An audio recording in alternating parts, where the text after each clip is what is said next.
Ladies and gentlemen, hello, welcome back to another episode of Guess the WN8, the series where my viewers submit games and I have to guess their statistics based on nothing but their gameplay. We've got a DBV here, another paid replay. You want to find out more about how to guarantee that your replay is used? You can look in the description for details. £10 to get your replay guaranteed to be critiqued and berated by my good self. We got a number on this DBV here, 391. Voracious stewarded pouncing on the auction by this gentleman. Benefited, the tank is, by a Bond rammer, Tier 3 experimental turbo and Tier 3 aiming. This man's certainly investing in himself. It's interesting to see the ammo loadout, though. You might look at, oh, when I saw something. You might look at the loadout of the equipment and think, wow, Bond rammer, Tier 3 experimental equipment, this guy's going to be spamming for premium. Well, not really the case, because even good players in this tank, such as Tommy or any good player, right, they are going to take standard shells, because look, standard shells AP 281mm of pen is good, but it's the dynamic between AP and heat. Any kind of armor-piercing shell versus any kind of heat shell. Like, they perform vastly differently against spaced armor, and they have mildly different roles. Heat shells keeps pen over distance, performs badly against spaced armor. AP travels faster. You know, there's a lot to think about. So even good players, they're not going to be spamming full premium in this vehicle because they're going to appreciate the dynamic differences between how these shells perform. For example, the AP shells here, 1,150 shell travel time, I think, and the HE and heat, 880.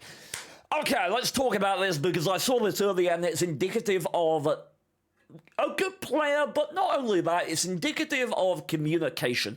These guys are platoon, 2 DBVs and a Manticore. That means one thing: Manti spots, DB shoot. But what we're looking at immediately is HE. HE was loaded, and not only that, HE was loaded and an intuition to an AP shell was loaded. Why is that the case? Well, HE indicates we're looking for an early shot on a light tank. Good awareness, intuition back to AP. Why AP, not heat? 1,150 shell travel time. 880 is a bit hard when you're leading at these kind of distances. So it's indicative of someone who's very experienced with the game. 880 meters per second. That is good lead on the booty of the German Tier 10 light tank. Tessat landing up the middle, no doubt supported by some DBVs at distance.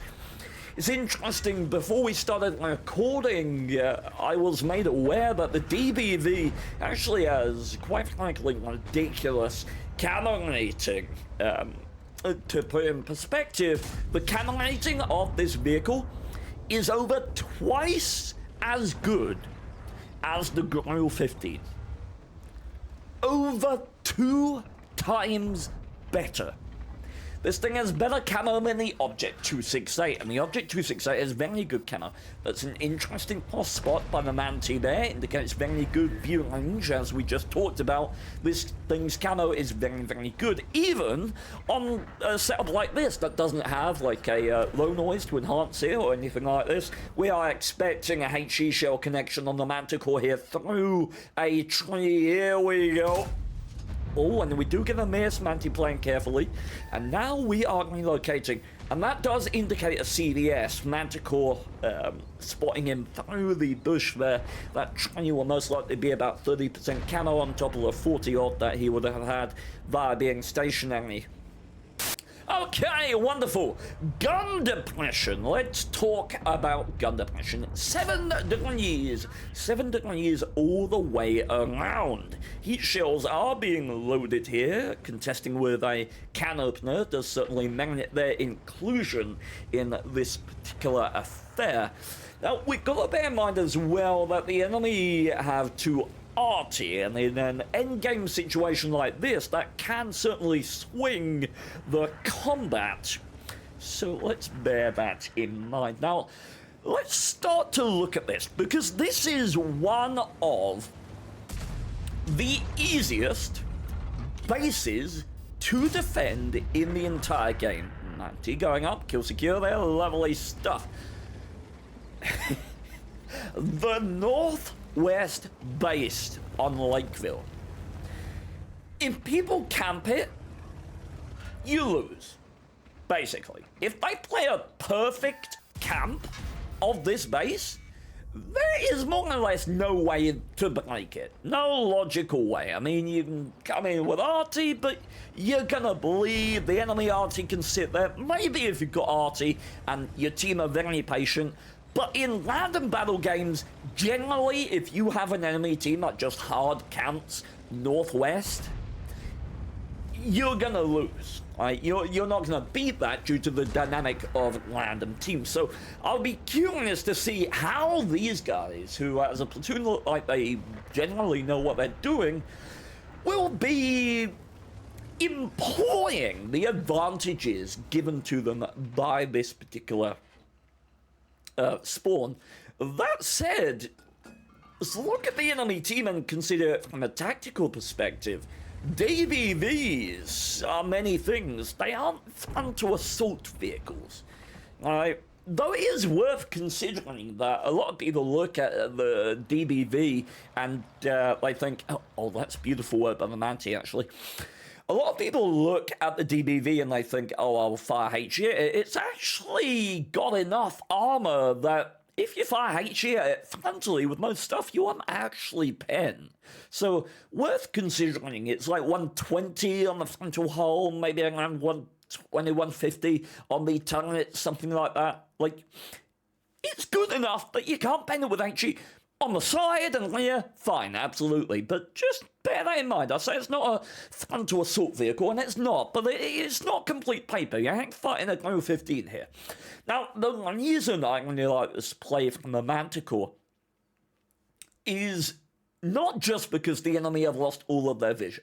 Right? This is why I would talk about team composition. It's why I would talk about the lack of ability of the enemy team to muster an aggressive defense. If the enemy team's lineup consisted of a Tashen Lat, a Mouse, a Type 5 Heavy, you'd feel more threatened in this endgame situation when the enemy is trying to muster an attack. When they have DBVs and no light tanks, it's less threatening because those tanks don't lend themselves to offensive pressured gameplayers. Long distance, they like you to attack into them.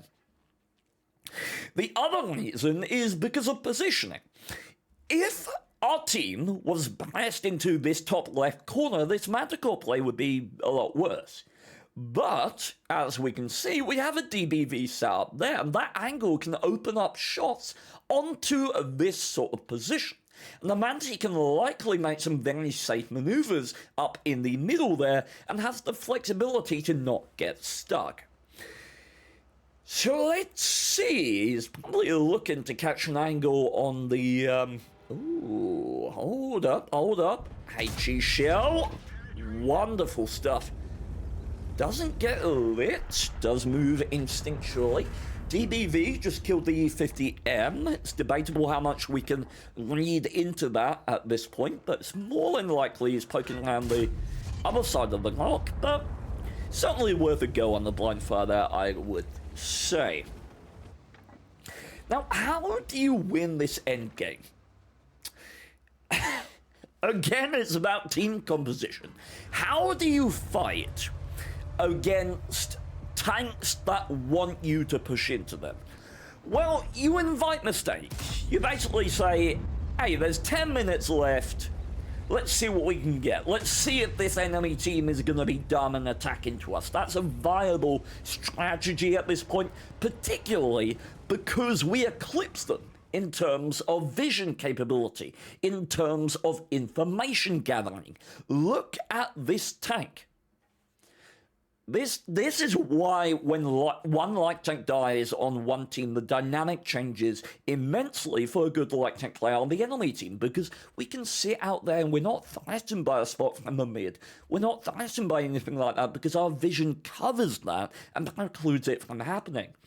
So it is perfectly viable right now to play slow from our side because we have the vision advantage. How are the enemy team going to disrupt our DBVs? Right? What do? Do I play the Pangelo forward? He dies in 2 shots. We have forward vision. Our Manticore is in a very flexible position. In fact, I love that position because he's not committing himself. Right? If he goes there, yes, maybe he gets another angle there, but he can't. For one, risks a blind fire. 1, 2, 3, 4, 5 DBVs, 2 arty. You gotta think that maybe one of them's gonna think, okay, where am I getting spotted from? There's only one obvious bush, right? It also achieves flexibility. It achieves basically the same thing. It's preventative. You prevent egress up the middle, you prevent egress from the town, but you don't lock yourself down into an area where you can't maintain that flexibility, which I really do like. And 0.32 accuracy on the DBV here. 1.6 second aim time, which honestly is insane for 800 alpha damage. Doesn't connect there. We still got 2 RT in play at this point, which is a bit mad, to be honest.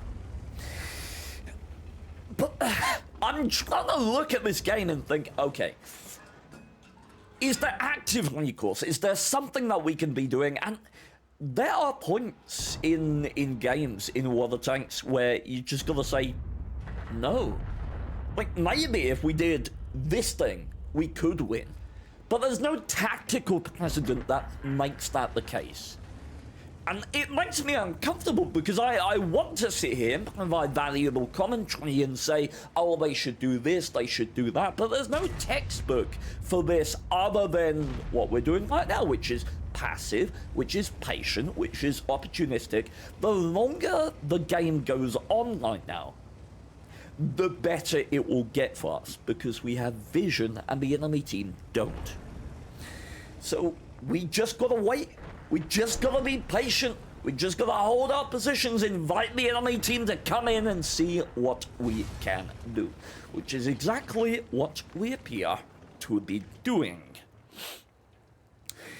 Now, certainly the viability right now of getting to A1, given a good old blind shot to the bush on the sort of F1, F2 coordinate is plausible. You know, it'd be something I'd be looking for because, I mean, primarily it would be funny.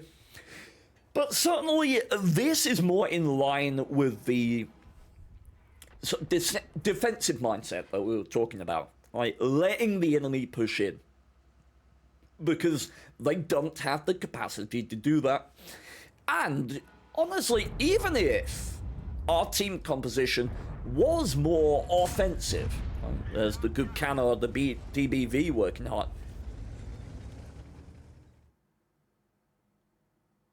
Did he just not get spotted? Okay. Yes. Interesting. Even if... Sorry, wait. That fucking Pangelo, that DBV, he saw... he saw this Pangelo poke up here and fucking die, and he goes, you know what? I got a plan.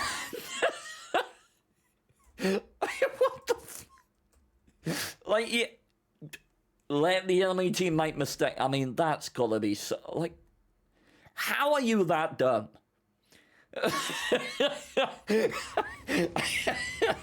I don't understand. Like, it's basic logic.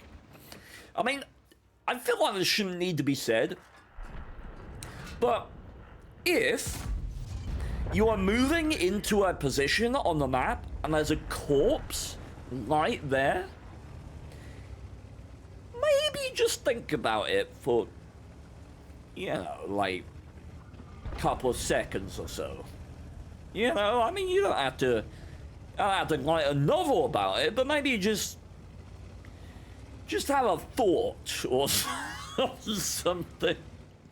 Like, maybe I should think about why that corpse is there. Oh, and now we are entering.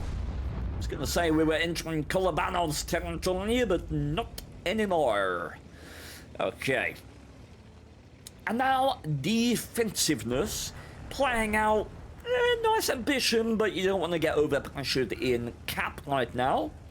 Can you reclaim a 1 right now? Probably not, but we're gonna have a go. You gotta keep going, you gotta keep going, you gotta keep going. I would have kept going there, I'm not gonna lie. I would have kept going. I doubt that guy would have made a shot. You might have taken 1, but you end up in a stronger position. Right now...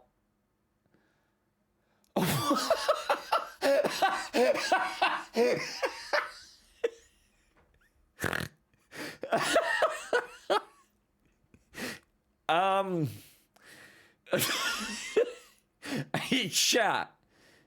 Can you guess what I was about to say? I was gonna say something about why I didn't like stopping in this particular position. Can you guess what that reason might have been? Can you have an idea? That pause is diabolical, dude. Okay, well, dude. I can't believe that pause. I was in the middle of saying, look, you shouldn't stop here because the art is still... Oh, no. Okay. It was good gameplay. I don't know how the Manti died. In an endgame situation like this, the Manti really shouldn't be dying. Like, yes, you know, 1 shot for almost everything, but you eclipse basically everything on the enemy team with the exception of the Pajero. DBV's base range of 370. Manticore 400. Fully 5% cannon rating on the move at minimum, basically.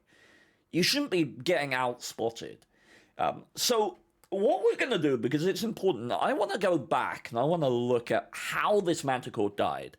To me, especially in an endgame situation like this, when you're looking at the enemy team composition, you have to know, as a Manticore, how important you are. And so I don't understand how you're dying in that endgame situation. Maybe you got unlucky, but it may well affect my judgment if he fired. If he made an explicitly wrong decision and got himself killed, yes, that's a Manticore, not the DBV, but... I mean, I want to know. Call it a morbid curiosity. I want to know how this Manticore got himself killed, because that essentially lost the game. Right there.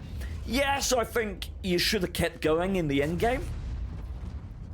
And we didn't do so, but it's really odd, because the Manticore was playing very well for the vast majority of the game. Playing opportunistic, taking... oh, what's the word? Maintaining his flexibility. Which is something that you really want to do. Let's see, the Pajero's even dead. Okay, let's hop over. Let's have a gander at this Manti. Maybe it was a Binos park. A lot of us experienced, and this man's got 3 marks on the Manti. I am guessing it was a Binos park. Like, look, good players in water tanks these days, and this has been the case for a while. Good players don't expect binos, because binos are a fundamentally bad piece of equipment. Like, 90% of the time, you will get more value out of basically anything else. With the exception of maybe a radio device or camera. So it happens fairly often that as a good player judging your camera rating, you take 1 shot right, at a vehicle that's moving, doesn't have binos up, and you don't get spotted, and you assume, right, that is their view range. They're running optics, they have a logical set, right, so you can take that shot again. But for some reason, one vehicle is activating binos. The binos come on, and that spot comes out, and you can't do anything about it. That would be my theory as to what's happened here, because it's entirely possible that this Manticore takes this shot, and this shot is through this bush, this foliage right here, which is a safe shot against a DBV. That is a safe shot. That is a shot that I would take. Binos plus 25% view range. I don't know if you get a scouting slot on a DBV. I doubt it. But is that what kills him? Enemy armor is damaged. Unless it was a blind shot, that is a Binos proc kill. That is the DBV procking Binos and it getting him just enough view range to spot a firing Manticore through that foliage. Like, that is not bad play from the Manticore, quite honestly. 90% of the time you take that shot and you're absolutely fine. Right? It may be that it just... I don't know, you'd be... Maybe? So the only bad play there was that you could see instinctively he went for cover. Right? He went to pull forward and then said, oh no, I'm not spotted, I'll pull back out. He didn't wait to check for the sixth sense. Which, if he thought he was shooting through foliage, I agree with.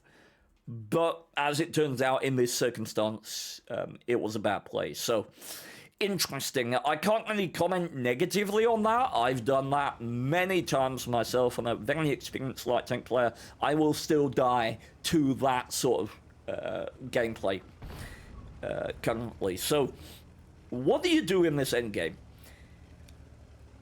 Pushing this is honestly a mistake. Why are you here?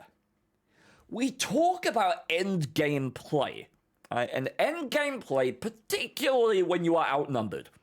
I will say this time and time and time and time again. If you have 2 tanks, make a line. If you have 3 tanks, make a triangle. If you have 4 tanks, make a square. Right? That refers to where you are on the map. This supports this, 3 tanks this, to this, to this, to this, 4 tanks this, this, this, this, this. Right? It's very basic concepts. Now, I get what they're going for here. They want to prevent egress, but why? Why? What is gained by the enemy team winning this position at this point? 2 of them already died trying to do it. What do they gain? What do they win? Like, we got 6 minutes left and the enemy team are clearly demonstrating aggression, right? So, I don't think that pushing out here is wise, because not only do you sacrifice position that you then in the endgame can't get back to, benefit of hindsight there, but you also lose the idea of mutually supported positions. This does not support this, and this does not support this, which is tactically bad gameplay. Right? It is why endgames like this get lost in the end.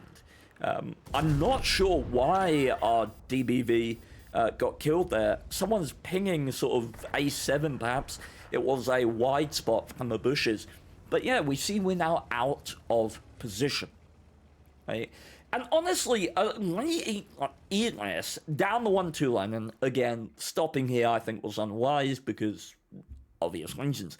ES down the 1-2 line, I don't think is fundamentally negative, but it needed to be coordinated. You don't split up in an endgame when you are outnumbered. Right? Unless you have a very compelling reason to do so. And I don't think at this point the reason was merited or compelling.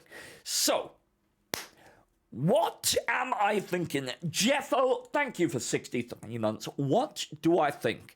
Chat, feel free to share your thoughts. How good do you think this player is? Let's look at the marks, see if we can get a clue. no marks, but clearly was looking for an early tank pickup. Watching that auction, the stewarded use of HE, AP, heat was nicely done. There weren't any ammo choices that I'd critique. The positioning was good, flexible, versatile, utilizing the support, the vision provided by the Manti. Endgame play was tactically not perfect, but I mean, you know, 2K WN8 at 54. You think 54? I'm going higher. My instinct would be 57 at the least. To be honest, the movement is indicative of a very good player. Say what you want about the sort of end game play, which I don't like, but the movement to and from the middle, coordination with the view range, the shell leading, I'd go 57. So, chat, get your votes in. Do you think I've nailed it? My estimate is 57.23% wins and 2,534 WN8. Right. Oh, hold up. WN8, damn close, actually.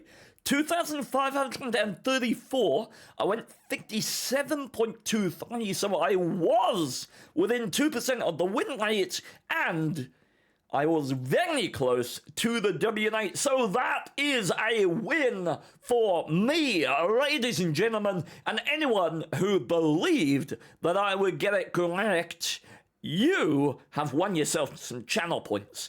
Thank you very much, and I will say to you all a fond farewell. Check the description for the next episode and the previous one as well. Thank you so much. Bye-bye. Peabody, cheers from Germany, man. Thought I'd hide a couple silly verses, my friend. He is a nice guy like Ned Flanders, but wielding a band hammer that make viewers feel him like a gang member, yeah. You better never ever shoot versus the man, cause that's a jerk of his hand, hence you're a permanent ban, yep. Like in a roleplay game, you wield a dagger but can smash